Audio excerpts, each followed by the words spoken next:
7 గంటలు ఉట్టి కూర్చోబెట్టి చాలామంది కూడా ఏదో చాలా ప్రశ్నలు వచ్చేసినాయి, ఇదైనా అదైనా అనుకుంటూ 7 గంటలు ఏ ప్రశ్నలు అడగలేదు. తర్వాత పైనుంచి ఒక క్వశ్చన్ పేపర్ వచ్చింది. ఒక క్వశ్చన్ పేపర్లో 25 ప్రశ్నలు, ఇంకో క్వశ్చన్ పేపర్లో 22 ప్రశ్నలు, ఇంకో క్వశ్చన్ పేపర్లో 20 ప్రశ్నలు. 3 ఇన్వెస్టిగేటింగ్ ఆఫీసర్లు. పాపం వాళ్ళు ఏం చేస్తారు? ఎవరన్నా ఒత్తిడి పెట్టిర్రా ఇవి పెట్టడానికి అంటే వాళ్ళ డైరెక్షన్ ఇంకా వేరే వైపు ఉండే, ఎట్లా కేటీఆర్ గారిని లాగుదామా, కేసీఆర్ గారిని లాగుదామా అని ఎవరన్నా మీకు పంపించిర్రా అంటే చెప్పినాం. విద్యార్థులు ఏదైతే హైదరాబాద్ సెంట్రల్ యూనివర్సిటీలో మీ లాఠీ దెబ్బలతోని గాయపడిన విద్యార్థులు ఉన్నారో వాళ్ళందరూ పెట్టిన దాన్ని మేము పెట్టినాం.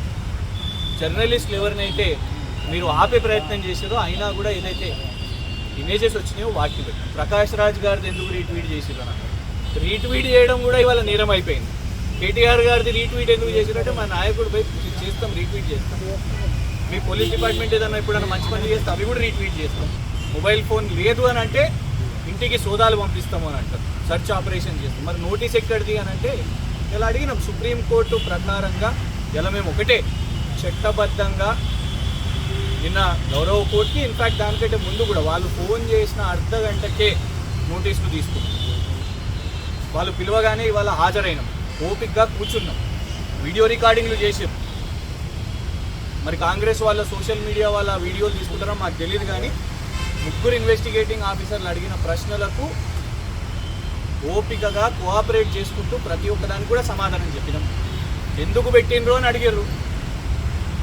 మరి రేవంత్ రెడ్డి గారు మాట్లాడారు కదా, రేవంత్ రెడ్డి గారు కూడా ఫాల్స్ న్యూస్ చెప్పారు కదా జింకలు లేవని. ఇలా మాకు లోపల ఉంటే సమాచారం వస్తుంది, అందరూ మాట్లాడుకుంటున్నారు. కానీ పాపం వీళ్ళందరూ కూడా డ్యూటీ అక్కడ చేయలేకపోతున్నారు గచ్చిబౌలి వాళ్ళు. ఎందుకంటే డీసీపీ గారు ఇక్కడనే ఉన్నారు, ఏసీపీ గారు ఇక్కడనే ఉన్నారు, సిఐ గారు ఇక్కడనే ఉన్నారు, 3 ఎస్ఐలు మమ్మల్ని విచారణ చేపిస్తున్నారు, మొత్తం మా పని మీదనే ఉన్నారు. 3వ జింక చనిపోయిందంట పాపం. కానీ ఎవరు చంపుతున్నారో ఎట్లా చనిపోయిందో వాళ్ళ మీద ఏమైనా కేసు వేసిర్రా? చెట్లు నరికిన తర్వాత 3 జింకలు ఎటు పోవాలన్నా, గోపానపల్లి దిక్కు పోవాలన్నా, ఇంకేటన్నా ఉరకాలన్నా, ఎటు దిక్కు పోవాలనో అర్థం కాని జింకలను ఇవాళ రేవంత్ రెడ్డి గారు పంపించిన కుక్కలు చంపేస్తున్నాయి. మరి వాటి మీద ఏమైనా కేసు అయిందా? సల్మాన్ ఖాన్ అనే నటుడు ఒక జింక మీద వేట చేసిండని ఆయన మీద 30 సంవత్సరాల నుంచి కేసు నడుస్తున్నది. మరి ఇక్కడ 3 జింకలు ఇప్పుడు చనిపోతే దానికి బాధ్యులు ఎవరు? దాని మీద విచారణ జరగాలి కదా. జింకల ఫోటోలు పెడితేనే, జింకలు చనిపోతున్నాయని ఫోటోలు పెడితేనే కేసులు అయితే మరి జింకలు ఎవరి కారణం వల్ల చనిపోతుంది? మేము అన్నాం జింకలు ఉన్నాయని, మమ్మల్ని కాదండి, సుప్రీంకోర్టు గారు పంపించిన, సుప్రీంకోర్టు జడ్జి గారు పంపించిన. అంటే మరి 10,000 కోట్లు ఐసిఐసిఐ బ్యాంక్ దగ్గరికి వెళ్ళి ఆల్రెడీ తీసుకున్నారు కదా. ధరలను కూడా పెంచి తర్వాత తగ్గించి 75 అని చెప్పి మళ్ళీ తర్వాత 52, ఇలా తేడా చూసుకుంటే 10,000 కోట్లు. దీని గురించి చర్చిస్తలేరు. అసలు ఇది పెద్ద ల్యాండ్ స్కాము, దాని చర్చ జరగొద్దు. ఇందులో 10,000 కోట్లు ఎందుకు తగ్గినాయి? ఆల్రెడీ ఐసిఐసిఐ బ్యాంక్ దగ్గర ఒక అడవిని ఇలా సుప్రీంకోర్టు కేసు దేని మీద పెట్టింది? పేరు కంచగచ్చిబౌలి ఫారెస్ట్, దాని పేరు మీద ఇవాళ కేసు నడుస్తుంది. కానీ దాని గురించి మాట్లాడకుండా ఆర్టిఫిషియల్ ఇంటెలిజెన్స్ అనే అనుముల ఇంటెలిజెన్స్ చెప్పింది ఏంటంటే ఆర్టిఫిషియల్ ఇంటెలిజెన్స్ మీద చేయాలని. ఇలా అల్టిమేట్గా మేము ఇచ్చిన అన్ని సమాధానాలు కూడా మరి వాళ్ళకి ఏమున్నదో కానీ 14 ఏప్రిల్న అంబేద్కర్ జయంతి రోజు దళితుల్ని బాబాసాహెబ్ అంబేద్కర్ గారి విగ్రహానికి పోయి దండలేయాలని నియోజకవర్గంలో తిరగాలి. ప్రతి సంవత్సరం వర్ధంతి జయంతి బాబు జగ్జీవన్ రామ్ గారిదైనా అంబేద్కర్ జయంతి అయినా ఘనంగా జరుపుకుంటాం. కానీ అదే రోజున నన్ను ఇక్కడ సెలవు కాబట్టి, కోర్టు సెలవు కాబట్టి ఇక్కడికి పిలవాల్సిన అవసరం ఏమున్నది? ఇంకే సమాధానాలు చెప్పిన, పర్సనల్ క్వశ్చన్స్ అడిగింది, అన్ని క్వశ్చన్స్కి కూడా సమాధానం చెప్పినాం. మరి ఎవరికి కావాలనో, ఎవరి క్వశ్చన్ పేపర్ ప్రిపేర్ చేసిరో కానీ ఆ క్వశ్చన్ పేపర్ ప్రిపేర్ చేసిన వ్యక్తికి ఒకటి చెప్పాలనుకుంటున్నాను. దీంతోనే ఏదో భయపడతామని అనుకుంటున్నారు రేవంత్ రెడ్డి గారు. అసెంబ్లీలో నిలబడి శుద్ధపూస మాటలు మాట్లాడారు. డ్రోన్ అధ్యక్ష, నేను డ్రోన్ నడిపిస్తే నన్ను జైలుకు పంపిస్తారా అధ్యక్ష, అది కేవలం 500 ఫైన్. మరి ఇవాళ మా మీద ఎందుకు కేసు వేసినావు?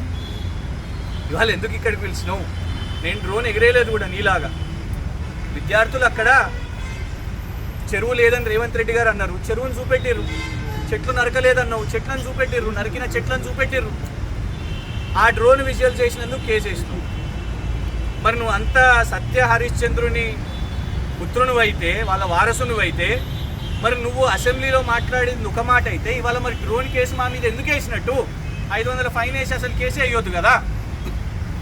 అంటే రేవంత్ రెడ్డి గారు చెప్పేది ఒకటి, చేసేది ఒకటి.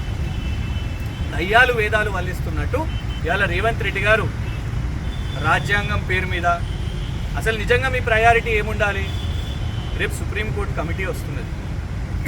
దమ్ముందా ఇవాళ మేమంటున్నాం, మమ్మల్ని కలవనిస్తావాను సుప్రీంకోర్టు కమిటీకి చెప్తాం. ఇవాళ సుప్రీంకోర్టుకి తెలియాలి ఏంటిదంటే జింకలు ఉన్నాయని ఫోటోలు వేసినందుకు ఇప్పుడు రిజిస్ట్రార్ గారు వచ్చి చెక్ చేసిర్రు. ఇక్కడ మీరు ఎవరిని రానియలేదు, మీడియాని రానియలేదు, మీడియా మీద ఆంక్షలు పెట్టిర్రు, కొందరు మీడియా వాళ్ళని అరెస్ట్ చేసిర్రు. కానీ వాళ్ళ పెడుతున్న వాళ్ళను కేసులు వేస్తామంట. ప్రకాష్ రాజ్ గారిది రీట్వీట్ చేస్తే కేసు అంట, ఇంకెవరితో రీట్వీట్ చేస్తే కేసు ఏందంట. వీళ్ళు మాది రాజ్యాంగం, సిగ్గుపడుతుంది సమాజం. రేవంత్ రెడ్డి గారి చేతికి రక్తం ఉన్నది.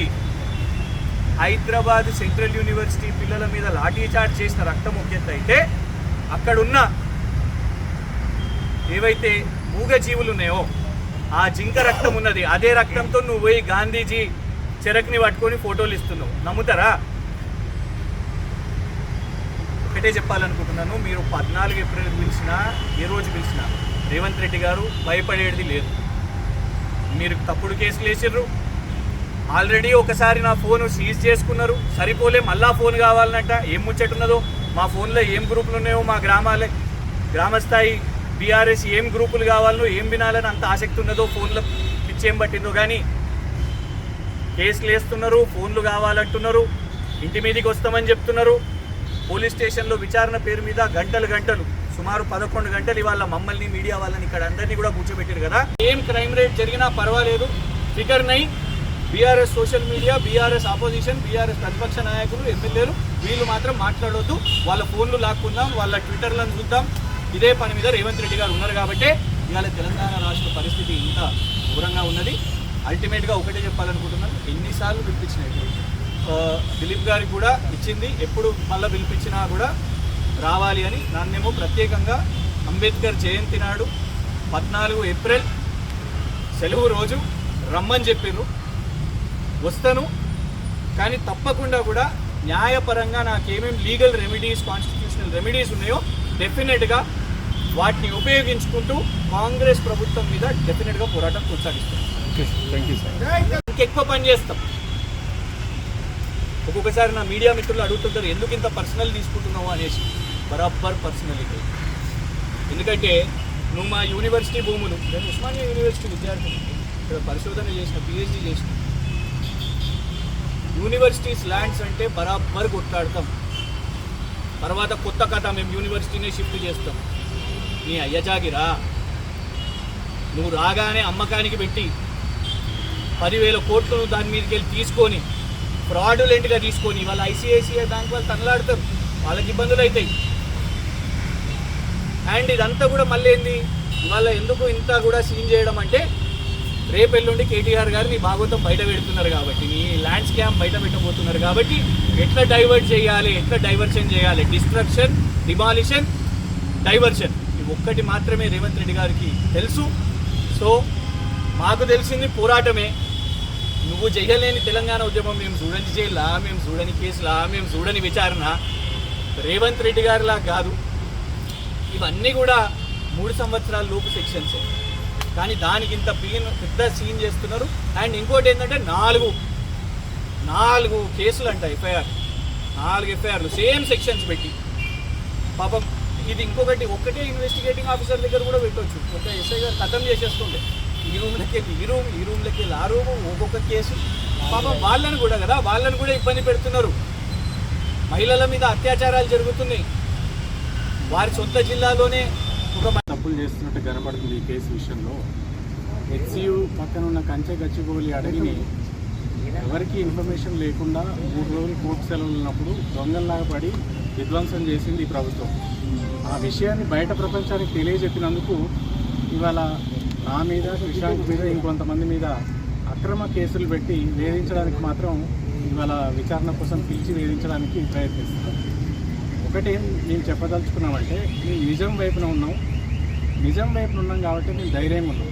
వీళ్ళు ఒక కేసు కాదు 100 కేసులు పెట్టినా కానీ మేము వెనక్కి పోయేది లేదు, బెదిరేది లేదు, ఈ ప్రభుత్వాన్ని ప్రశ్నిస్తూనే ఉంటాం. ఒక్కటి స్పష్టంగా అడగదలుచుకునే వాళ్ళు ఏంటంటే, ఈ ప్రభుత్వం అబద్ధమని దేన్ని అంటున్నది? కంచగచ్చిబౌలి అడవి ఉన్నది అబద్ధమని అంటున్నదా? కంచగచ్చిబౌలి అడవిలో నెమళ్ళు, లేళ్ళు, ఇతర జంతువులు ఉన్నది అబద్ధమని అంటున్నారా? దాని మీదకి 3 రోజులు సెలవులు ఉన్నప్పుడు బుల్డోజర్లు పంపిన విషయం అబద్ధమా? ఆ బుల్డోజర్లకు విద్యార్థులు, హెచ్సియు విద్యార్థులు అడ్డం నిలబడ్డ వాస్తవమా అబద్ధమా? వాళ్ళ మీద లాఠీచార్జ్ చేసి వాళ్ళని అరెస్ట్ చేసి ఆ అడవిని ధ్వంసం చేసిన మాట వాస్తవమా అబద్ధమా? వెనక్కి తగ్గేది లేదు. ఈ పోరాటం లాజికల్ కంక్లూజన్ పోయేంత వరకు మేము కొట్లాడుతూనే ఉంటాం. మా మీద మిస్ఇన్ఫర్మేషన్ చేశారని ఏదైతే అంటున్నారో ఈ కాంగ్రెస్ ప్రభుత్వం 2023 ఎన్నికల్లో ఇచ్చిన 420 హామీలతో ఏదైతే వచ్చినారో అధికారంలోకి, ఈ రాష్ట్రంలో జరిగిన అతిపెద్ద మిస్ఇన్ఫర్మేషన్ క్యాంపెయిన్ కాంగ్రెస్ పార్టీ ఇచ్చిన 420 ఫేక్ ప్రామిసెస్ క్యాంపెయిన్. దాని మీద మా పోరాటం కొనసాగుతుంది. Thank you.